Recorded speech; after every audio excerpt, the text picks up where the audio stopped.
Olá a todos, meu nome é Luiz Felipe Ribeiro e nessa apresentação aqui eu vou falar sobre como os sistemas embarcados eles são aplicados nas cidades inteligentes, com foco em quatro áreas, fundamentais: infraestrutura urbana conectada, segurança urbana inteligente, dados e análise e também eficiência energética. E a ideia é mostrar como todas essas tecnologias atuam na prática para melhorar a qualidade de vida das pessoas nessas cidades. Infraestrutura conectada. A infraestrutura conectada ela é a espinha dorsal, né, das Smart Cities. Ela vai integrar ali sensores e microcontroladores em estruturas urbanas, tais como pontes, rede de água, iluminação, saneamento, etc. Um exemplo seria os sensores de vibração instalados em pontes, que eles vão justamente detectar riscos estruturais, enquanto sensores de pressão eles vão ali ficar monitorando possíveis vazamentos em tubulações. Esses dados eles são processados em tempo real e eles permitem uma manutenção preditiva e rápida resposta a quaisquer tipo de falhas que houver, né? Então, os impactos na qualidade de vida para a infraestrutura conectada é justamente porque isso se traduz em mais segurança, serviços públicos mais eficientes e também uma maior economia de recursos. Falando agora sobre a parte de segurança urbana, na segurança urbana, sistemas embarcados eles são usados ali em câmeras inteligentes com visão computacional, sensores acústicos e também botões de emergência com GPS. Estes dispositivos eles vão detectar quaisquer comportamentos que forem suspeitos, som de tiro ou explosões, e vão permitir, né, ali um contato direto com a polícia. E com o apoio da IoT, a Internet das Coisas, e também da inteligência artificial, esses dados eles vão sendo analisados em tempo real, então eles aceleram o tempo de resposta das autoridades e inibem a criminalidade, né? Diminuem as taxas de criminalidade. E o resultado disso é uma cidade mais segura e mais preparada para emergências. Dados e análise, o coração das cidades inteligentes, né? Outro ponto-chave, né, são justamente os dados que são gerados por esses dispositivos.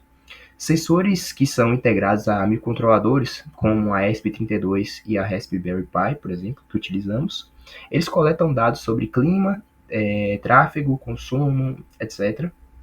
E esses dados, eles são justamente transmitidos por redes como o LoRa, o 5G, né? São protocolos aí de comunicação e eles são processados por algoritmos de inteligência artificial. Então, isso vai permitir decisões mais automatizadas, como otimizar rotas de coletas de lixo, por exemplo, ou então ajustar semáforos de acordo ali com o fluxo de veículos. E assim, a gente tem serviços mais eficientes, temos também menor desperdício e uma antecipação de problemas urbanos. Então, a gente consegue prever quaisquer problemas urbanos através da análise de dados utilizando IoT e inteligência artificial. Já na parte da eficiência energética, que também, né, é impulsionada por sistemas embarcados, esses medidores inteligentes eles vão monitorar o consumo em tempo real, enquanto controladores ali em postes de LED vão ajustando a iluminação, né, conforme a presença de pedestres ou então conforme a luminosidade. Em edifícios públicos, por exemplo, também nós temos sistemas de automação que vão controlar a climatização do local e luzes de acordo com o uso do espaço. E tudo isso vai reduzir custos, vai melhorar o conforto e também vai contribuir para a maior sustentabilidade ambiental das cidades. Então, essas tecnologias embarcadas, elas tornam as cidades justamente mais responsivas, seguras e sustentáveis. Através dessa coleta e dessa análise de dados em tempo real, as decisões elas se tornam mais inteligentes e a gestão urbana ela fica cada vez mais eficiente. E eu finalizo aqui a minha parte da apresentação, agradecendo a atenção de todos, né? E fico à disposição para dúvidas e quaisquer contribuições. Obrigado.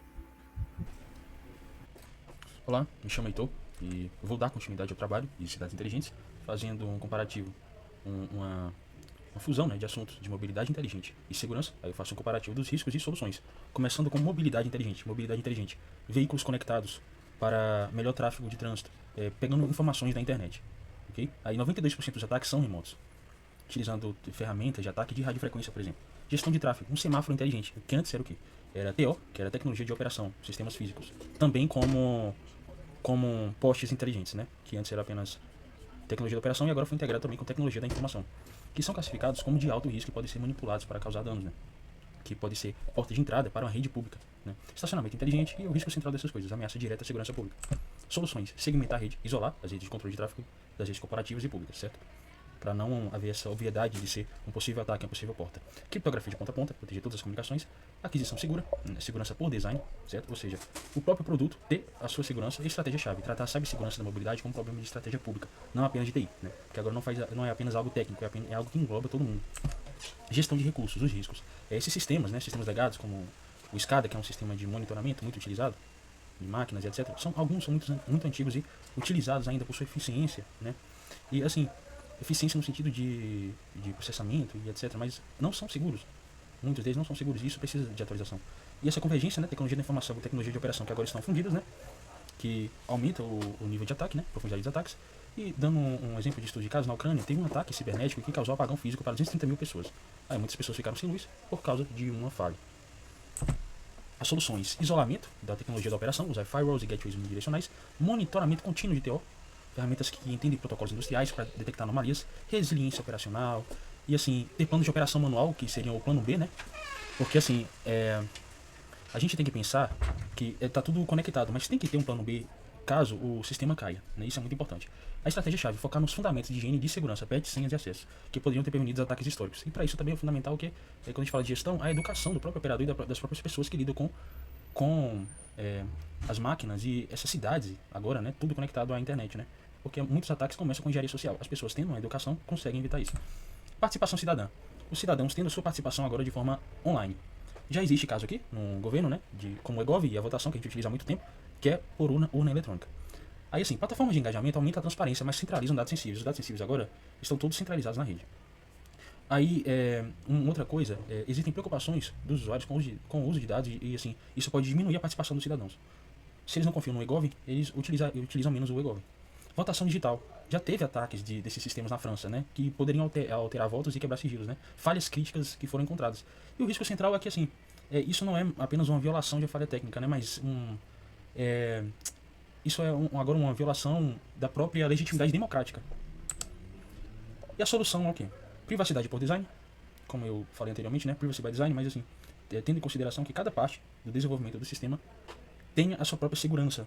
Tem que ter a segurança geral, certo? Mas cada etapa que na hora da elaboração foque na segurança. Empoderamento do usuário. As interfaces têm que ser claras sobre o uso de dados, sobre o que ele quer ou não fazer. Ele tem que ter esse empoderamento. E para ter esse empoderamento, ele precisa saber o que está fazendo. Transparência radical, comunicar abertamente quais dados são coletados, por quê e com quem são compartilhados. A estratégia-chave é o quê? Priorizar a confiança do cidadão acima da conveniência tecnológica. Para a votação, a tecnologia atual é considerada insegura pela maioria dos especialistas, né? No caso da urna eletrônica. Sustentabilidade. Aí assim, quando a gente pensa em sustentabilidade, muitos dos objetivos que a sustentabilidade alcançou foi por causa das tecnologias de IoT de controle, né? E muitas construções como edifícios inteligentes, né? Só foram atingir o seu objetivo por causa disso. Sensores ambientais importantes também por causa disso, mas assim, eles são vulneráveis. Quase 40% dos edifícios inteligentes, por exemplo, foram afetados por ataques, vulnerabilidades que podem levar ao desperdício de energia ou dano. Sensores ambientais, por exemplo, eles conseguem medir grandezas ambientais, mas podem ser hackeados para injetar dados falsos. Aí o risco central é o quê? A tecnologia de sustentabilidade pode ser transformada em uma ferramenta de dano ambiental, se não for segura. Soluções: segurança cyberfísica unificada, integrar o controle de acesso físico com cibersegurança em edifícios, por exemplo, né? Integridade de dados, usar criptografia é um pilar muito importante na segurança, né? E aqui fala nos dados de sensores ambientais, né, que sejam autênticos, ciclo de vida seguro, incorporar segurança desde o projeto até a demolição de infraestruturas sustentáveis. É a estratégia-chave: avaliar o risco cibernético como parte da avaliação de impacto ambiental total de um projeto. Qualidade de vida. Aqui estão danos irreparáveis, né, quando afeta a saúde, por exemplo. E assim, é o setor mais atacado. Tem esse exemplo aqui, ó, a Change Healthcare, né, que afetou 190 milhões de pessoas, que foi utilizado o ransomware para atacar. E assim, isso foi ligado aos piores resultados para os pacientes, né? E se está ligado resultados piores para os pacientes, a gente pensa aqui no custo real, né, que o valor dos dados de saúde roubados não é financeiro, é um dano físico e psicológico permanente ao cidadão, ok? E as soluções aqui, priorização baseada no dano, alocar recursos de segurança com base no potencial de dano humano, certo? Danos irreparáveis, confiança zero na saúde, exigir verificação estrita para todo e qualquer acesso a dados dos pacientes, resiliência na segurança pública, garantir que os sistemas de emergência possam funcionar offline. Falando agora um pouco sobre os principais desafios relacionados à segurança no contexto de cidades inteligentes, vou agrupar aqui em alguns dados. O primeiro seria a coleta e armazenamento de dados sensíveis. Um dos principais problemas está na anonimização ineficaz e riscos de reidentificação, onde apesar de dados IoT serem considerados anônimos, eles podem ser reidentificados através do cruzamento de dados por pessoas mal intencionadas, identificando assim de quem pertence aqueles dados usados daquela pessoa. Outro ponto seria o armazenamento descentralizado e inseguro, onde, comumente utilizado em cidades inteligentes, os dados são processados e armazenados entre nuvens e dispositivos de borda. O problema está aqui no fato de a cidade possui vários sensores em locais públicos com pouca proteção tanto física quanto digital, possuindo assim então várias brechas para que pessoas mal intencionadas possam invadir e manipular as informações desses dados. Outro ponto está na coleta sem consentimento ou transparência, onde em prol da eficiência a cidade pode acabar capturando, por exemplo, imagens e rotinas de pessoas através de câmeras que, caso não sejam armazenadas de forma segura, pode acabar gerando problema para essas pessoas. Agora, falando agora a respeito da conectividade, os protocolos de comunicação, eu vou citar aqui os 3 mais utilizados, que possuem algumas falhas, caso não sejam implementados de maneira correta. O primeiro é o LoRaWAN. O uso de frequências abertas não licenciadas torna a comunicação vulnerável a interferências externas, que seria o caso dos gamings. Como o sinal é transmitido por rádio em bandas públicas, o invasor pode facilmente gerar um ruído na frequência, bloqueando a transmissão de dados. Do MQTT agora, está o problema de não... Devido à falta de ausência de criptografia nativa, faz com que o protocolo, se não configurado corretamente com TLS, os dados trafeguem sem criptografia, podendo ser interceptados e alterados por agentes maliciosos.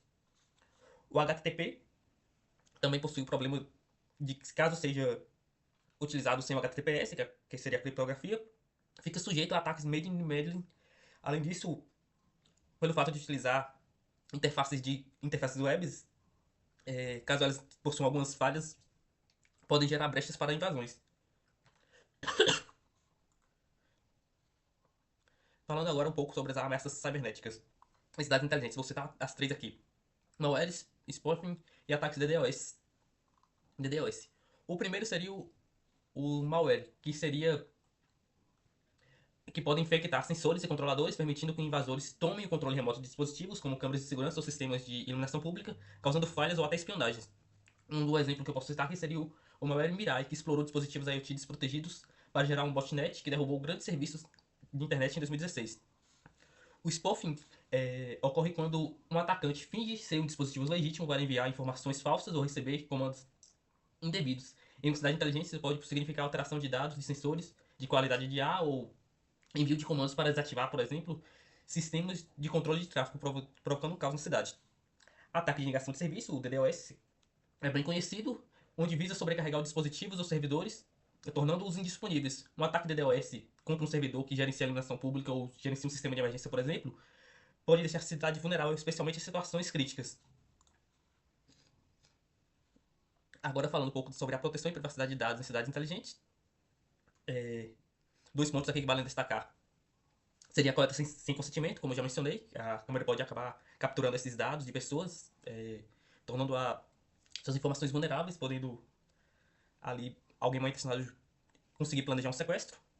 E outro ponto aqui que vale destacar seria a questão de engenharia social e falhas humanas, onde as pessoas, devido à falta de capacitação ou falta de seguir protocolo à risca, pode colaborar para que o sistema seja invadido. Por exemplo, um invasor pode se passar por invasores podem explorar operadores desatentos ou se passarem por técnicos para fazer alguma coisa ali em algum ponto de algum sensor para capturar dados que ele não deveria ter acesso. Ou também pessoas, devido à falta de capacitação, pode simplesmente configurar com senhas fracas ou simplesmente não colocar senha nenhuma, tornando o dispositivo mais vulnerável ainda a ataques. Né? Quando existe isso, é algo mais seguro, porque se a rede cai, a gente consegue tratar as vidas ainda. Tem que ter sempre um plano B, tem que ser redundante, sempre, né? Sempre tem que ter um plano em cima do outro. A estratégia-chave, a análise de risco deve quantificar o impacto na vida, saúde e bem-estar, justificando um investimento maior.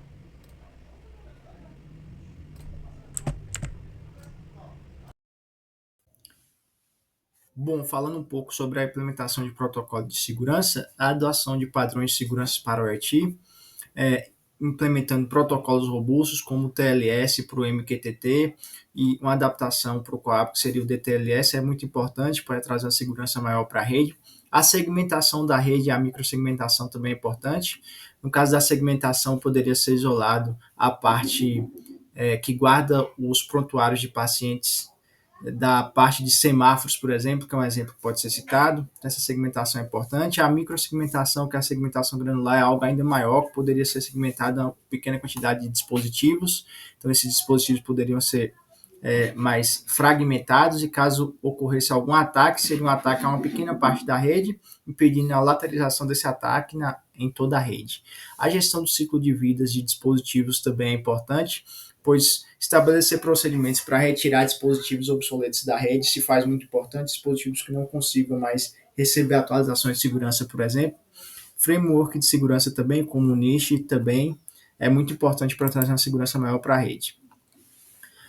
Em relação ao monitoramento contínuo e resposta a incidentes, é necessária a criação do Centro de Operações de Segurança, que é o SOC, e esse centro ele deve fazer um monitoramento contínuo da rede, então 24 horas por dia de toda a rede, para estar identificando caso ocorra algum ataque, alguma invasão na rede, e atrelado a esse plano também, a esse centro é necessário traçar um plano de resposta a incidentes, que é o PRI, com a elaboração de um PRI bem detalhado, minucioso, com previsão de alertas para a ANPD, que é a Autoridade Nacional de Proteção de Dados, em caso de vazamento de dados.